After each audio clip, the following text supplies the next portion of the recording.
대기업 김남국입니다. 제가 10월 제약 바이오 일정 관련 영상에서 계속해서 주요 일정들 시청자 여러분께 말씀드리기로 했었는데 오늘도 이 11월 일정들을 같이 살펴보려고 합니다. 여러 일정들 중에서도 중요한 내용들만 집어서 말씀드리기 때문에 이 점 참고해 주시고 해당 일정들과 관련해서 왜 중요한 내용인지까지 살펴볼 건데 아시는 내용들도 있으시겠지만 11월 넘어가기 전에 다시 한번 짚어보는 것도 좋을 거라 생각이 됩니다. 우선 달력부터 먼저 살펴보겠습니다. 여러 일정들이 눈에 들어오시죠? 11월에는 연말이 다가오면서 많은 일정들이 있겠지만 그 중에서도 제약 바이오 부분에서의 주요 일정을 살펴볼 겁니다. 빠르게 먼저 말씀을 드리고 자세한 내용은 뒤에서 말씀드리도록 하겠습니다. 먼저 5일에 이 세계 경제 중심지인 이 미국에서 대선이 진행이 되죠. 그 다음에는 6일날 노보노디스크의 실적 발표가 있고 그 다음에 8일에는 이 리가켄바이오의 전임상 결과 발표가 있는 날입니다. 바로 직후에는 이 한미약품에서 임상 1상 디자인 발표가 있고 14일에는 HLB 이노베이션에서 추가 상장을 하죠. 마지막으로는 크게 중요한 부분은 아니겠지만 28일에 미국은 땡스 기빙데이에 휴장을 합니다. 이 점은 참고 정도로만 해주시고 앞에서 말씀드린 일정들을 자세히 좀 풀어보면 말도 많고 탈도 많았었던 이 미국 대선이 5일에 진행이 됩니다. 해리스와 트럼프의 대결로 봐야 되는데 이 두 후보들의 공약이 다르기 때문에 어느 후보자가 승기를 가져가느냐에 따라서 제약 바이오의 흐름들도 바뀔 수 있다는 점을 우리는 인지하고 있어야 되는데요. 해리스 후보가 당선이 된다면 이 대마 관련주들의 움직임이 보일 수 있기 때문에 그 점 참고하시고 현재 미국은 생물보안법이 하원을 통과를 했고 그 다음에 상원과 대통령 서명만이 남은 상태입니다. 올해가 얼마 남지 않았는데 이 대선이 코앞에 있는 상황이기 때문에 이후 대통령 서명의 경우 이 대선에서 승기를 가져가는 후보가 마지막 서명을 진행될 거라 생각이 됩니다.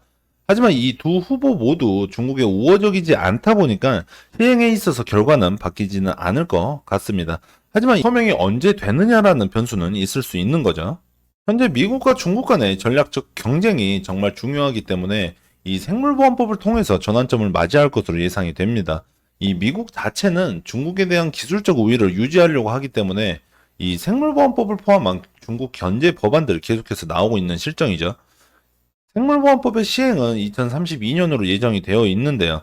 벌써부터 수혜주로 주목받고 있는 국내 제약 바이오 기업들도 이 생물보안법 시행에 반사수혜를 대비하는 모습들이 보여주고 있습니다. 다음 일정은 6일에 있을 노보노디스크의 실적 발표인데요. 최근 국내 출시가 된 상태에서 이 비만 치료제 관련주들이 위고비에 의해서 이 주가가 움직이는 모습들을 확인하셨을 겁니다. 현재 물량 부족이다, 오남용이다, 그리고 해외 직구까지 한다는 등 안 좋은 말들이 많지만 이 계속해서 국내 비만 치료제 테마를 주도하는 노보노디스크이기 때문에 이 실적 발표 또한 중요하게 작용이 될 수 있습니다. 대형 빅판과의 협약을 맺고 국내에서 움직이는 기업들도 굉장히 많기 때문에 이 부분 좀 더 신경을 써야 된다고 생각이 됩니다. 다음으로는 8일에 리가켄바이오에서 개발 중인 LNCB74의 전임상 결과를 미국 면역 항암학회에서 발표할 예정입니다. 긍정적인 결과를 기대하고 있기 때문에 이번 전임상의 결과치에 따라 이 주가의 움직임 또한 그려질 수 있다고 생각이 되고 이후에 리가켄바이오는 올해 말까지 총 4건의 연구 결과를 발표할 예정이기 때문에 임상 일정 하나하나에 신경을 쓰고 집중할 필요성은 보여집니다. 이번 결과 발표에서는 치료 효과와 안정성을 평가하는 데 중점을 두고 있고 이후 임상 일상으로의 진행 여부까지 판단될 수 있는 중요 일정으로 볼 수 있겠습니다. 바로 뒤이어서 9일에는 한미약품의 BH3120 임상 일상 디자인 발표가 있습니다. 이 또한 리가켄 바이오랑 동일하게 이 미국 항암학회에서 진행이 되는데 이번 학회에서 한미약품 BH3120의 임상 배경과 디자인이 공개될 예정입니다. 이 BH3120은 정상 조직에서의 과도한 면역 반응을 피하면서도 효과적인 항종양 효과를 발휘하도록 설계가 됐는데 이번 발표는 BH3120의 임상 개발에 있어서 중요한 이정표가 될 것으로 기대가 되고 있습니다. 현재는 글로벌 항암 치료제인 키트루다 병역 연구를 위한 이 머크사와의 전략적 제휴를 맺었기 때문에 이후의 모습들도 기대를 해볼 수 있겠죠. 이어서 14일에는 HLB 이노베이션이 추가 상장을 진행을 합니다. 제3자 배정 유상 증자를 통해서 진행을 하는데요.